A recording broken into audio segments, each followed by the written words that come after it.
Hello welcome back to our channel. So இன்றைக்கி நம்ம சேனலில் என்ன வீடியோ பார்க்க போகிறோன்னா 5 டேஸ்க்கு தேவையான லஞ்ச் காம்போ பார்க்கலாம் வாங்க. ஸோ இன்றைக்கி டே 1. ஸோ இன்றைக்கி என்ன லஞ்ச் நம்ம வந்து ரெடி பண்ணியிருக்கோம்னு சொல்லி பார்க்கலாம். இப்போ வந்து ரைஸு, இது கூட வந்துட்டு முருங்கைக்கீரை போட்ட சாம்பார், சைடிஷ் வந்து பார்த்திங்கன்னா பொல்லங்காயும் கடலப்பருப்பும் போட்ட கூட்டு, அதுக்கப்புறம் சேப்பங்கிழங்கு வறுவல். ஸோ இதுதான் டே 1ஓட லன்ச்சு. ஸோ இது எப்படி ரெடி பண்ணணுன்னு சொல்லி பார்த்துடலாம். ஃபஸ்ட்டு வந்து குக்கரில் பருப்பு வச்சுட்டு சேப்பங்கிழங்கும் வேக வச்சாச்சு.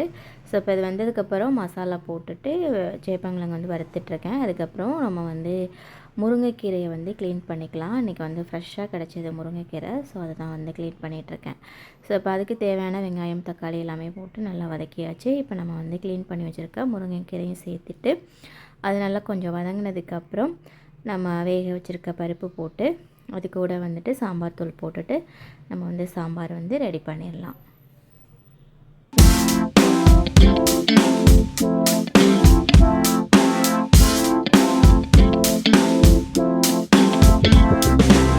ஸோ இப்போ சாம்பார் ரெடி ஆயிடுச்சு. அடுத்து புடலங்காய் கூட்டுக்கு வந்து புடலங்காய், பருப்பு, வெங்காயம், தக்காளி, அது கூட வந்து உப்பு, கொஞ்சமாக மிளகாத்தூள், மஞ்சத்தூள் எல்லாமே போட்டு குக்கரில் 2 விசில் வச்சு எடுத்தாச்சு. ஸோ அடுத்து இது டே 2. ஸோ இன்றைக்கி என்ன லஞ்ச் காம்போன்னு சொல்லி பார்க்கலாம். சுட சுட ரைஸு, அதுக்கப்புறம் பீட்ரூட் பொரியல், வந்து பொன்னாங்கண்ணி கீரை போட்ட கூட்டு, பாகக்காய் போட்ட புளிக்குழம்பு. ஸோ இன்றைக்கி இதுதான் லன்ச்சு. ஸோ இன்றைக்கி எப்படி ரெடி பண்ணோன்னு சொல்லி பார்க்கலாம். நான் இந்த குட்டி பாவக்காய் தான் எடுத்திருக்கேன். ஸோ இதை வந்து நம்ம தின் ஸ்லைஸாக வந்து கட் பண்ணிக்கலாம். இது மாதிரி நல்லா தின்னாக இருக்கணும். கூடவே வந்து இந்த பெரிய பெரிய விதையாக இருக்கிறதெல்லாம் கொஞ்சம் ரிமூவ் பண்ணிக்கலாம். ஸோ அதில் தான் கசப்பு இருக்கும். எல்லாத்தையும் ரிமூவ் பண்ணியாச்சு. இப்போ ஒரு கடாயில் எண்ணெய் போட்டு ஃபஸ்ட்டு நம்ம பாகக்காயை வந்து நல்லா வந்து வதக்கிக்கலாம் எண்ணெயிலேயே. ஸோ இப்போ அது ஒரு சைடு வதங்கிட்டு இருக்கட்டும். நம்ம வந்து கீரைக்கு வந்து எல்லாமே ரெடி பண்ணிடலாம். வெங்காயம் தக்காளி எல்லாம் போட்டு வதக்கி விட்டுட்டு பொன்னாங்கண்ணி கீரையும் நல்லா க்ளீன் பண்ணிவிட்டு சேர்த்துக்கலாம். கீரை வதங்கினதுக்கப்புறம் பருப்பு போட்டு கூட்டு செஞ்சுக்கலாம். ஸோ இப்போ வந்துட்டு பாகக்காய் நல்லா வதங்கிடுச்சு. அதை ஒரு பிளேட்டில் எடுத்து வச்சுட்டு அதே கடாயில் குழம்புக்கு எல்லாமே நம்ம ரெடி பண்ணிக்கலாம். இப்போ வந்து 2 ஸ்பூன் ஆயில் போட்டிருக்கேன். இது கூட வந்து சோம்பு, சீரகம், கொஞ்சம் வெந்தயம், கருவேப்பிலை, 2 பெரிய வெங்காயம் கட் பண்ணதெல்லாம் சேர்த்து நல்லா வதக்கியாச்சு. இது நல்லா வதங்கினதுக்கப்புறம் நம்ம ஒரு தக்காளி அரைச்சி வச்சுருக்கோம். அதையும் சேர்த்துட்டு நல்லா வந்து மிக்ஸ் பண்ணி விட்டுட்டு இப்போ வந்து மஞ்சத்தூள், உப்பு இதெல்லாம் சேர்த்து நல்லா வந்து வதக்கிக்கலாம். ஸோ இப்போ வதங்கிடுச்சு. இப்போ பொடி சேர்த்துக்கலாம். நான் குழம்பு மிளகாத்தூள் 1.5 ஸ்பூன், மிளகாத்தூள் 1 ஸ்பூன் சேர்த்துக்கிறேன். சேர்த்துட்டு அதில் கொஞ்சமாக தண்ணி விட்டு நல்லா மிக்ஸ் பண்ணி விட்டுட்டு ராஸ்மல் போகிற வரைக்கும் வதக்கிக்கலாம். இப்போ நல்லா வதங்கிடுச்சு. நம்ம ஏற்கனவே வதக்கி வச்சுருக்க பாகக்காய் இது கூட சேர்த்துட்டு இப்போ புளி கரைசலும் ஊற்றிக்கலாம். ஸோ வெள்ளத்தையும் நல்லா மிக்ஸ் பண்ணி விட்டுட்டு மூடி போட்டு நல்லா வந்து எண்ணெய் பிரிஞ்சு வர வரைக்கும் வேக வச்சுக்கலாம். இப்போ அதுக்குள்ளே வந்து கீரை கூட்டு வந்து ரெடி ஆகிடுச்சு. ஸோ அது கூட வந்து நம்ம பருப்பு சேர்த்து மிக்ஸ் பண்ணிவிட்டு லைட்டாக உப்பு போட்டு இறக்கிடலாம். இப்போ இந்த சைடு குழம்பும் ரெடி ஆகிடுச்சு. இப்போ ஃபைனலாக வந்து வெல்லம் அப்படி இல்லைனா சுகர் 1 ஸ்பூன் சேர்த்துட்டு குழம்பும் ரெடி பண்ணியாச்சு. அடுத்தது பீட்ரூட்டும் துருவி வச்சுருந்தேன். இப்போ வந்து கீரை பண்ண அதே கடாயில் வந்து பீட்ரூட் பொரியலும் ரெடி பண்ணியாச்சு. ஸோ அடுத்து டே 3க்கு என்ன லஞ்ச் காம்போன்னு சொல்லி பார்க்கலாம் வாங்க. ஸோ இது டே 3. ஸோ இன்றைக்கி வந்து ஒயிட் ரைஸ், அது கூட வந்து பருப்பு கடையல், அடுத்தது பருப்பு ரசம். ஸோ இந்த காம்போ வந்து ரொம்ப சூப்பராக இருக்கும். யாரெல்லாம் ட்ரை பண்ணியிருக்கீங்கன்னு சொல்லிட்டு சொல்லுங்கள். அது கூட வந்துட்டு நம்ம உருளைக்கிழங்கு மசியல். ஸோ இது எப்படி ரெடி பண்ணோன்னு சொல்லிட்டு பார்க்கலாம் வாங்க. இப்போ வந்து பருப்பு வந்து வச்சுட்டேன். அது கூடவே வந்து உருளைக்கிழங்கையும் வேக வச்சுட்டேன் குக்கரில். ஸோ அடுத்து இன்னொரு கடாயில் ரசத்துக்கு எல்லாமே ரெடி பண்ணிவிட்டு தாளிக்க ஆரம்பிச்சிட்டேன். இப்போ வந்துட்டு நார்மலாக தக்காளி ரசம் வைக்கிற மாதிரி வச்சுட்டு லாஸ்ட்டாக வந்து பருப்பு தண்ணி வந்து சேர்த்துப்பேன். இதில் கொஞ்சம் புளி கொஞ்சம் கம்மியாக வச்சுப்பேன். இன்னொரு அடுப்பில் வந்து ஒயிட் ரைஸும் வச்சாச்சு.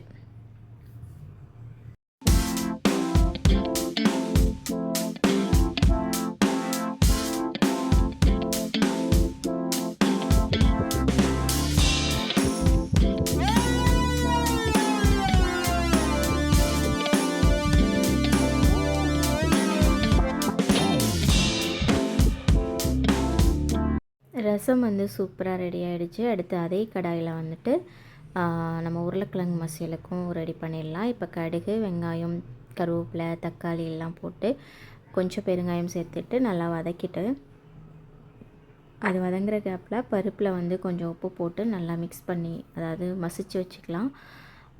இதில் ஒரு தாளிப்பு கொடுத்துட்டோன்னா பருப்பு கடையில் வந்து ரெடி ஆகிடும். ஸோ இப்போ வந்து வெங்காயம், தக்காளி எல்லாமே வந்து நல்லா வதங்கிடுச்சு. இப்போ நம்ம வேக வச்சுருக்க உருளைக்கிழங்கை வந்து சின்ன சின்னதாக கட் பண்ணி இது கூட சேர்த்துக்கலாம். கூட 2 வரமிளகாயும் சேர்த்துட்டேன். இப்போ இது கூட வந்துட்டு கொஞ்சம் மிளகாத்தூள், மஞ்சத்தூள் எல்லாம் சேர்த்து நல்லா மிக்ஸ் பண்ணி விட்டுட்டு ஒரு 2 or 3 minutes மிக்ஸ் பண்ணி விட்டோன்னா உருளைக்கிழங்கு மசியல் வந்து ரெடி ஆகிடும். ஸோ இப்போ வந்து லாஸ்ட்டாக வந்து பருப்பு கடையிலுக்கு ஒரு தாளிப்பு கொடுத்துடலாம். ஸோ அவ்வளோதான், வந்து எல்லாமே ரெடி பண்ணியாச்சு. ஸோ அடுத்தது டே 4 என்ன லஞ்சுன்னு சொல்லி பார்க்கலாம் வாங்க. ஸோ இது வந்து டே 4. இன்றைக்கும் ஒயிட் ரைஸ், சுண்டக்காய் போட்ட குழம்பு, அது கூட வந்து வாழைப்பூ கூட்டு, அது கூட அப்பளம், அப்புறம் கொஞ்சம் தயிர். இதான் இன்றைக்கி வந்து லஞ்ச் காம்போ. ஃபஸ்ட்டு வந்துட்டு இது ரெண்டையும் ஃபஸ்ட்டு க்ளீன் பண்ணிடலான்னு சொல்லிவிட்டு க்ளீன் பண்ணிகிட்ருக்கேன். ஏன்னா கொஞ்சம் டைம் எடுக்கும், அதனால் பொறுமையாக உட்காந்து க்ளீன் பண்ணிவிட்டு அதுக்கப்புறம் தான் வந்து சமைக்கவே ஸ்டார்ட் பண்ணேன். ஃபஸ்ட்டு வந்து சுண்டைக்காயை க்ளீன் பண்ணியாச்சு. அடுத்து வந்துட்டு வாழைப்பூவை வந்து இது மாதிரி க்ளீன் பண்ணிவிட்டு பக்கத்தில் வந்து தயிர் போட்டு தண்ணியில் வச்சுருக்கேன். ஸோ அதில் வந்து அப்படியே சின்ன சின்னதாக கட் பண்ணி போட்டுட்டேன் அப்படியே கையோட. ஸோ இது க்ளீன் பண்ணிட்டா சமைக்கிறதா 1/2 hourல சமைச்சிடலாம். ஃபஸ்ட்டு க்ளீன் பண்ணுறதா கொஞ்சம் டஃப்பான விஷயம். ஸோ அதனால் ஃபஸ்ட்டு இதை க்ளீன் பண்ணி எடுத்துகிட்டு போயிட்டு தான் சமைக்க ஸ்டார்ட் பண்ணேன்.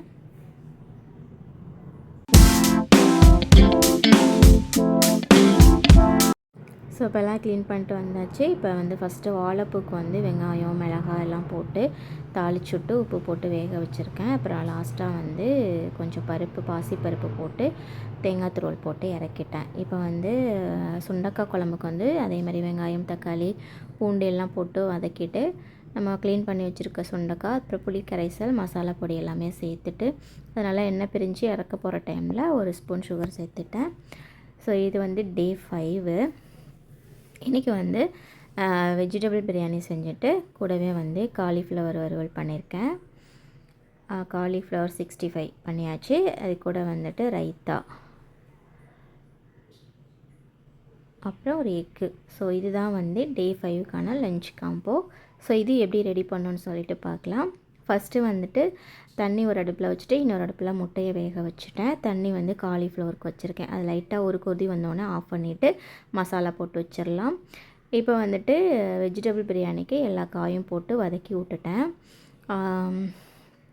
வதக்கி விட்டுட்டு காலிஃப்ளவர் வந்து மசாலா போட்டு வச்சுருந்தேன். அதை வந்து இன்னொரு அடுப்பில் வந்துட்டு அப்படியே பொரிக்க ஆரம்பித்தாச்சு. இப்போ இந்த சைடு எல்லாம் வதக்கி விட்டு தண்ணியெல்லாம் ஊற்றி வச்சுருந்தேன். நல்லா வந்து கொதி வந்துருச்சு. இப்போ நம்ம ஊற வச்சுருக்க ரைஸும் சேர்த்துட்டு ஒரு 2 விசில் விட்டு எடுத்தோன்னா பிரியாணி வந்து ரெடி ஆகிடும். ஸோ அது கூட சைட் பை சைடாக வந்துட்டு காலிஃப்ளவரும் பொரிக்க ஆரம்பிச்சிட்டேன். ஸோ இதுதான் நம்மளோட 5 டேஸ்க்கான லஞ்ச் காம்போஸ். இது மாதிரி வீடியோஸ் பார்க்க பிடிக்கும்னா நம்ம சேனலில் மறக்காமல் சப்ஸ்கிரைப் பண்ணிக்கோங்க. எப்படி இருந்துச்சுன்னு கமெண்ட் பண்ணுங்கள். பிடிச்சிருந்தால் லைக் பண்ணுங்கள். ஸோ இன்னொரு நல்ல வீடியோவில் மீட் பண்ணுறேன். தேங்க்ஸ் ஃபார் வாட்சிங். See you next video. Bye bye.